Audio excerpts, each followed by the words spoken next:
పరోటా చేసుకోవడానికి మైదా పిండిలో నేనైతే కొంచెం ఉప్పు కలిపేసాను. 1 కేజీ మైదా పిండి తీసుకున్నాను. ఉప్పు వేసుకొని పిండి మొత్తంలో అది కలిసేలాగా చేసుకున్నాను.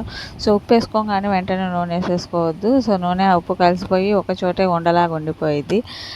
సో ఫస్ట్ ఉప్పు వేసేసి కలిపేసిన తర్వాత నేను బొంబాయి రవ్వ వేసాను. బొంబాయి రవ్వ అయితే వేయాలి, ఎందుకంటే పరోటా క్రిస్పీగా రావాలి అంటే బొంబాయి రవ్వ కంపల్సరీ.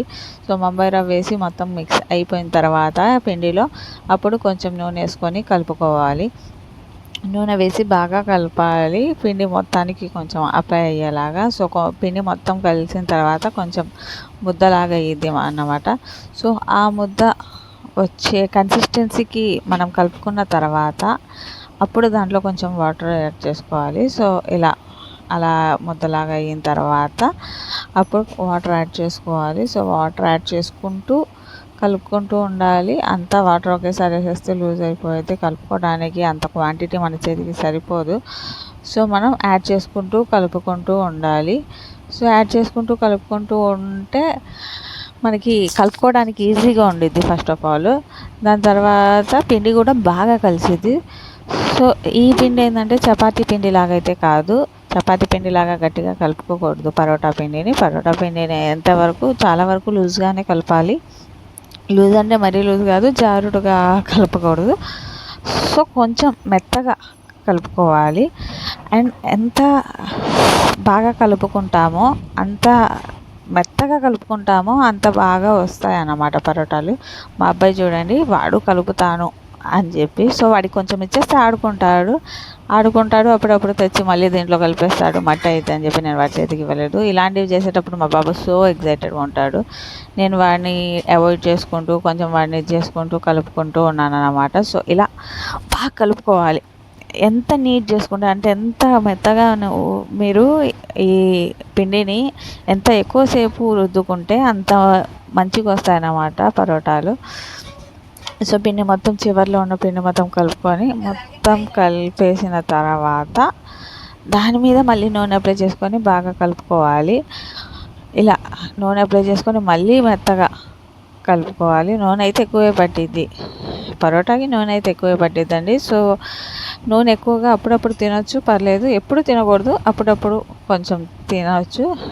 మళ్ళీ కొంచెం నూనె వేసుకొని బాగా పిండిని మళ్ళీ మెత్తగా కలుపుకోవాలి. సో పిండిని అయితే మంచిగా కలుపుకోవాలండి. నాకైతే మినిమం 20 minutes to 25 minutes పట్టింది పిండికి. దాని తర్వాత పార్టిషన్స్ చేసుకోవాలి చిన్న చిన్న ఉండలుగా.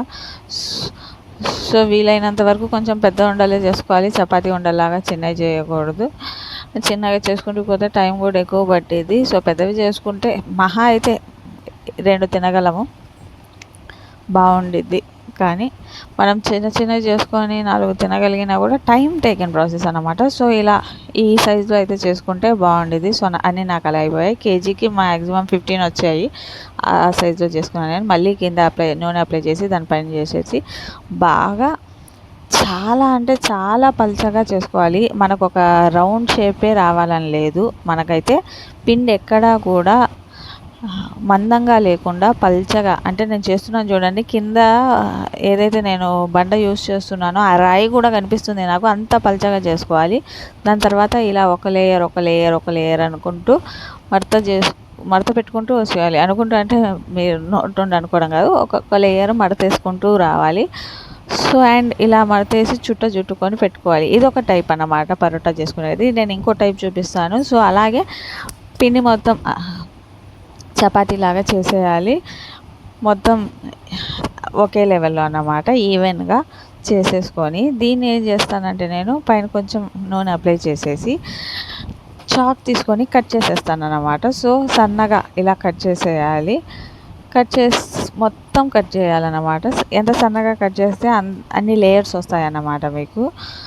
సో కట్ చేసేసిన తర్వాత అన్ని ఇలా ఒక్కొక్కటి పైకి లేపుకుంటూ, అంటే దాన్ని కొంచెం అడ్డుకుంటునిద్ది మనం పల్చగా చేసాం కాబట్టి. సో అవన్నీ తీసేసుకుంటూ ఇలా ఫోల్డ్ చేసేసుకోవాలి. సో అలా వస్తుంది అన్నమాట. దాని తర్వాత ఇంకా పరోటా చేసేసుకోవడమే. మళ్ళీ కొంచెం నూనె అప్లై చేసి దీనికి మనం చపాతీ కర్ర కూడా అవసరం లేదు, చేత్తోనే ఒత్తుకోవచ్చు ఈవెన్గా. మందాన్ని బట్టి మనం ఎక్కువ మందం అంటే ఇది మైదా ఉడకదు, అరగడం కూడా కష్టం. కాబట్టి చాలా వరకు పలచగానే చేసుకోవాలి. అలా అని చపాతీ సైజులో చేసుకోకూడదు. ఎందుకంటే అది చపాతీ సైజులో చేసుకుంటే చాలా గట్టిగా అయిపోయిద్ది. ఇంకా అప్పడంలా తినాల్సి వచ్చింది. కాబట్టి సైజు చూసుకొని కొంచెం మందంగా చేసుకోండి. అండ్ దాని తర్వాత ఇది కాల్చుకునేటప్పుడు హై ఫ్లేమ్లోనే ఉండాలి. పెనం బాగా హీట్ ఎక్కిన తర్వాతే మనం పరోటాని వేసుకోవాలి పెనం మీద.